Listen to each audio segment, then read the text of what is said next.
Oh no, Sam Seder, what a fucking nightmare. Surprise video! Yeah, I know, I'm a little late on this one, but cut me some fucking slack. I'm busy and these videos take time. Now, if you're unaware of the drama, I'll bring you up to speed. Ethan Klein, host of the H3 podcast, and Stephen Crowder from Louder of Crowder, a right-wing political commentator, got into a dispute over the information that is being reported by doctors over COVID-19. Ethan says we should listen to the government as they are only reporting on what is being told to them by the medical experts. And Stephen saw this as Ethan trying to advocate for groupthink. A quick little back and forth until June 7th when Stephen offered to debate Ethan on the matter.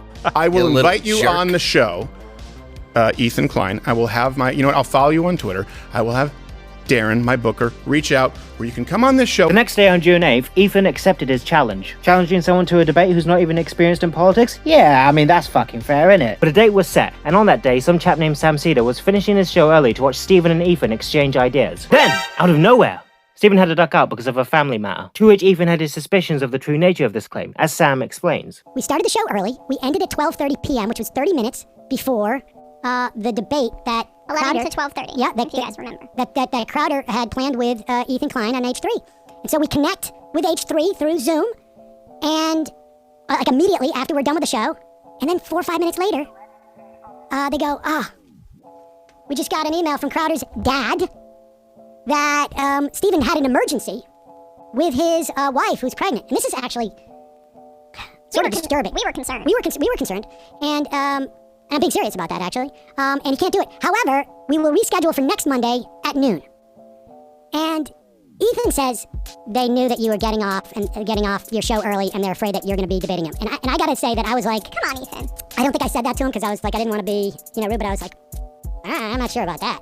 Like, would he really pretend that his wife, who's pregnant with 2 kids, is in jeopardy? And would he really be monitoring when our show is off the air? That's absurd. A week later, another date and another time was set, earlier in the day, just as Sam was starting his show. Regardless, Ethan managed to get Sam into the call to debate Stephen instead, which resulted in... Stephen, I don't know No why. one's worried about it. Sam. I didn't want to do it. Well, let's Sam, come on. I'll tell you what, I have a And if Big Tech is... You continue with the lie. You need to research and say, did Stephen ever accept? Oh no, Sam Seder, what a fucking nightmare. Do you know I ended my show early? People Oh, is that what they told you? Yes, this is... Madness. Absolute fucking madness. Although I thought it was funny, and many lols were had. No joke, I actually had fun watching Crowder just fling his shit like he was a fucking ape. We've had How did professors you know on the... I ended my show early last week, Stephen? If your audience doesn't Because even you're know an me, idiot, how and did you half know of your that? staff Do doesn't you watch like my you. show? I love this. It sounds like it was said by a fucking infant. He's probably going to bring someone else on who's a producer, like a fan of that Seder character. Yeah, that'd be my bet, but hey. If you suspected that Sam Seder was going to turn up, why didn't you just debate him? It's bad enough that you go after an easy target like Ethan. The thing is, he's happy to challenge me, somebody that has no political, very little. I don't spend my day talking and thinking about politics, nor am I a debater, nor am I, let's be honest, intelligent.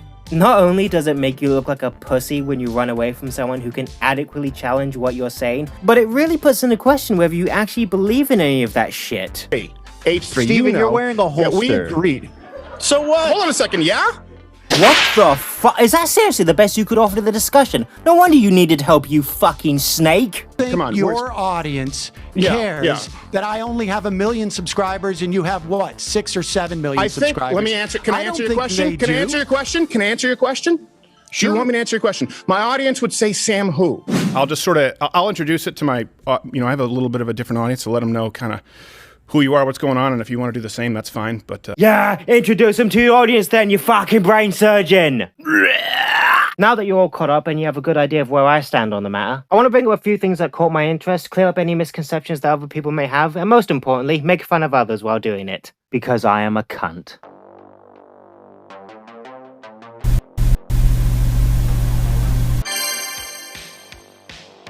Now, aside from everyone else, including myself, who was making fun of Stephen for being a fucking imbecile, there were other people losing their fucking shit over this, feeling as though there was some way to twist the reality of the situation. Sam Seder is a lying coward, and that's why people like Stephen Crowder should not debate him, and that's why Stephen was right for cutting him off and saying no.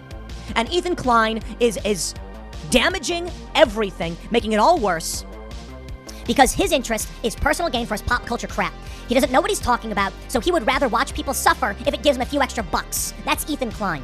You know, it's fine, Ethan. Do your pop culture comedy stuff. It's funny stuff. I got no issue with that. But don't come into this space where people are trying to have very serious conversations about how people live and how people might die if we don't solve certain problems, and then set it on fire and kick the can down the road, or just make everything worse. You bring in a con man like Sam Seder, whose whole business is just burning things down for personal gain, and I'm gonna get pissed off about it. Timothy, calm down. Why are you getting so angry? Here, this will help to stabilize your hormones, and we'll pop on a film just for you. We know how much you like those. I believe that less suffering is better, and that I am willing to... I will tell you something you won't like to hear, though. I'm willing to sully myself if that's the outcome. But I'll tell you something you're not going to want to hear, and I admit it's I'll call it dickish. Utilitarianism is typically the villain in most movies.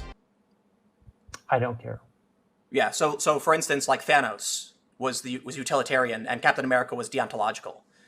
I didn't. So Thanos willing to reduce the suffering by killing, hundreds of trillions, versus the thousands of trillions, which would be living better off. But don't come into this space where people are trying to have very serious conversations about how people live and how people might die. Even Steven's own fans are turning against him. Steven, as a paid subscriber, please debate this guy. I actually want to hear it. Okay?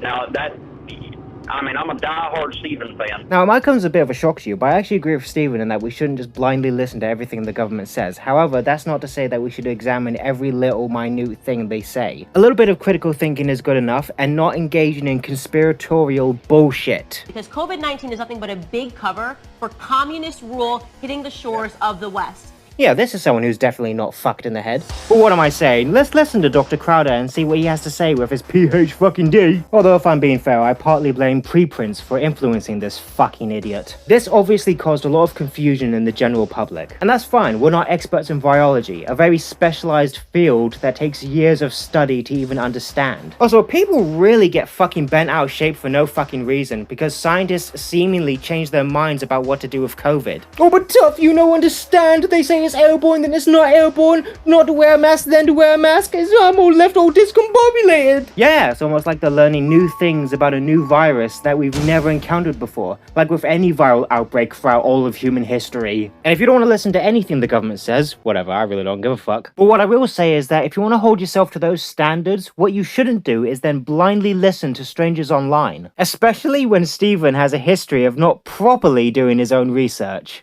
The wearing of masks has proven to lessen the spread of COVID. Really? Why don't you support a mandate for national mask wearing? And why don't you wear a mask more often? Constitution much, you old crazy bitch? Representatives like Kentucky's Thomas Massey thinks that there's no way that any patriot would ever wear a mask or get vaccinated. Which would actually be kind of funny if it weren't so sad, because George Washington conducted the first government-funded inoculation in American history when he had the entire Continental Army vaccinated against smallpox. Although Representative Massey and others think that face mask orders are unprecedented lunacy that Americans have never ever put up with, how do I put this nicely? That is an ahistorical interpretation. Face mask orders were common during the 1918-1919 flu pandemic. They were enforced with citations and fines, much like authorities are proposing today. Number 2, you've heard this one everywhere. The ice sheets are melting. Truth. The Antarctic ice sheets are actually growing by billions of tons per year. Does that come to me from climate change denial /flatearthers.com? No, how about NASA? Except he didn't include Greenland in this, which as of 2020 has lost 532 billion tons. Fuck yeah! Remember during the last US election when so many fucking idiots was claiming that there was evidence of vote fraud, all of which got thoroughly debunked? Yeah, Steven and his crew of leeches are among those fucking simpletons. Specifically the Sharpie situation in Arizona, Maricopa County, who sent out a tweet saying, yeah, use Sharpies, we're cool with it. But on an Arizona voting ballot, they said don't use Sharpies. In Arizona, the use of Sharpie pins was causing some ballots to be invalidated, and it could be pretty big numbers, mostly for Trump supporters. So the people that were in front of me, there were 2 people in front of me that used the Sharpie. Yes. That was given to them by the poll workers. Yes. It did not read their ballot. Okay. and they slid it in there twice. I used the pen. Yep. Took their Sharpie and threw it away. And it read your ballot. And it read my ballot. And it read your ballot. And it read my So ballot. what they're doing is they're telling people to use the Sharpies. That way, those votes aren't counted. People that get really upset and say, "Oh, this is unconfirmed" or "This is a conspiracy theory," it's like, okay, well, let's look into Well, it. if you didn't sit there with your thumb up your ass like a fucking monkey and checked out this number, it does come from Arizona, but not Maricopa County. It comes from Pima County. Here's the website, and here's the exact same number. I didn't think it was possible, but you managed to make using a mobile phone look hard. You fucking idiots.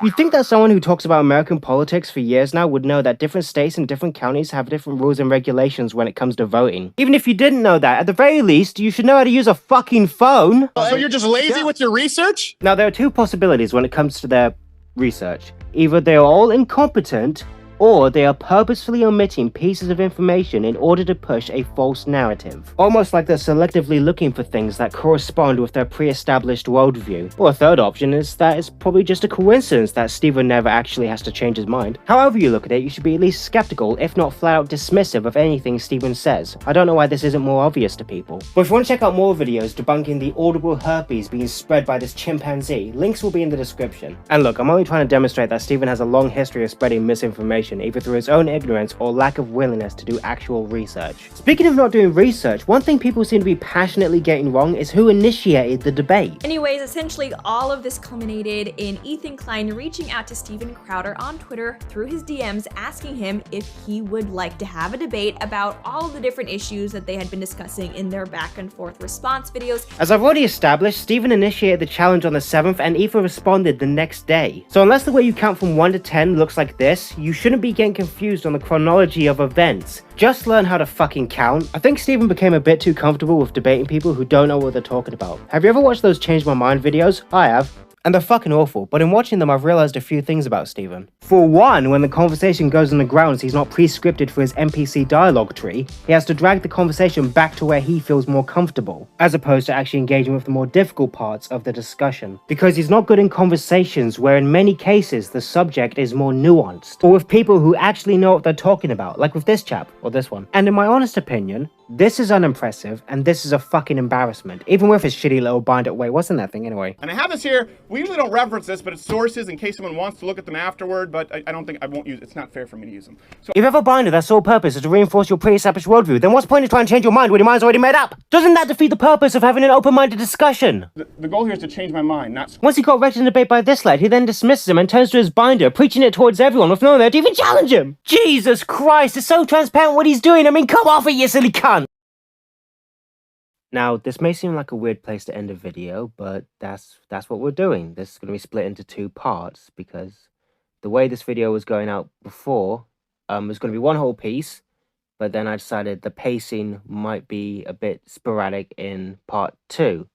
And originally I was going to dump it and just stop the project entirely, but then a couple of friends of mine told me, no, you've put this amount of hard work into it, you might as well just upload it, so that's what I'm doing. There won't be as many extended clips in the next video from other people, because by now I think you should at least have enough context to know what I'm talking about. And if we're perfectly honest, they do break down the pacing quite a bit, because I often talk very fast in the video, and then you see other people who sound like they're on ketamine, slowing down, and, you know, runs the risk of people losing interest in the video. So in the next video, I want to go over the female booker and everything said by Politicon, and then just end that off with why Stephen is just a rotten guy. I do enjoy making these videos, and as I said, I'm just very busy, so I never really have the time to make them in one setting as much as I want to. But if you want to be updated when part 2 comes out, subscribe to the channel, hit the bell icon so you'll know when the next video's up.